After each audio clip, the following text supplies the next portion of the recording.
इंदौर में रहकर सिविल जज की तैयारी कर रही कटनी की युवती चलती ट्रेन से लापता हो गई। अब तक उसका कोई सुराग नहीं मिल पाया है। 28 साल की अर्चना तिवारी 7 अगस्त की शाम इंदौर से कटनी के लिए ट्रेन से रवाना हुई थी। अगले दिन सुबह ट्रेन कटनी पहुंची, लेकिन उसमें अर्चना नहीं थी।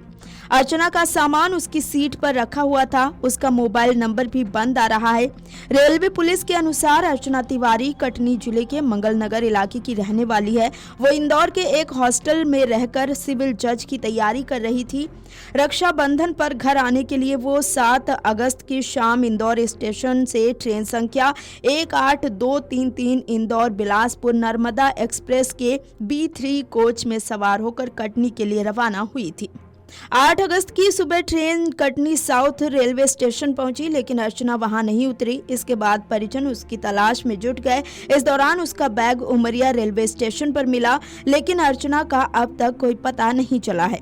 कटनी न्यायालय में वकील और अर्चना के बड़े पिता बाबू प्रकाश तिवारी ने बताया कि बेटी शुरू से ही पढ़ाई में होशियार थी। उसने LLM की पढ़ाई जबलपुर से की थी। इसके बाद 3 साल तक जबलपुर हाईकोर्ट में प्रैक्टिस की। पिछले 8 महीने से वो इंदौर में रहकर सिविल जज की तैयारी के लिए कोचिंग कर रही थी। अर्चना के लापता होने के बाद परिजनों ने कटनी GRP थाने में उसकी गुमशुदगी की रिपोर्ट दर्ज करवाई। पुलिस उसकी तलाश में जुटी हुई है। अब तक की जांच में सामने आया है कि सफर के दौरान अर्चना की बात उसकी चाची से हुई थी, तब वो भोपाल में थी। इसके बाद से उसका फोन नंबर बंद आ रहा है।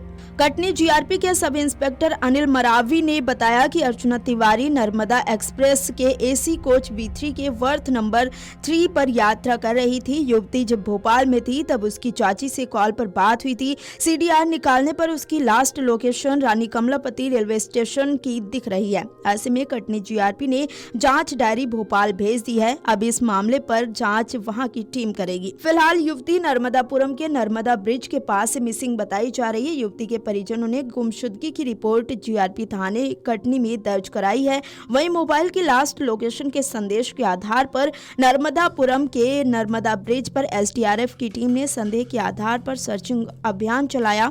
3 घंटे तक चले सर्चिंग अभियान के दौरान युवती की कोई जानकारी नहीं लग पाई। वहीं युवती का बैग उमरिया में मिलना बताया जा रहा है। इस संबंध में Shivraj Chaudhary platoon commander home guard ने बताया कि अर्चना तिवारी के पिता ने कार्यालय में सूचना दी थी कि उनकी पुत्री नर्मदापुरम से लापता हुई है, क्योंकि उसका मोबाइल नंबर नर्मदापुरम से बंद आ रहा था। सूचना मिलने के बाद अर्चना की तलाश नर्मदा नदी में शुरू की गई, लेकिन अभी तक कोई सफलता नहीं मिली है। Video desk amarujala.com। अगर आप ये वीडियो YouTube पर देख रहे हैं तो हमारे चैनल को सब्सक्राइब कर बेल आइकन दबाएं, और Facebook पर देख रहे हैं तो हमारे पेज को लाइक करें।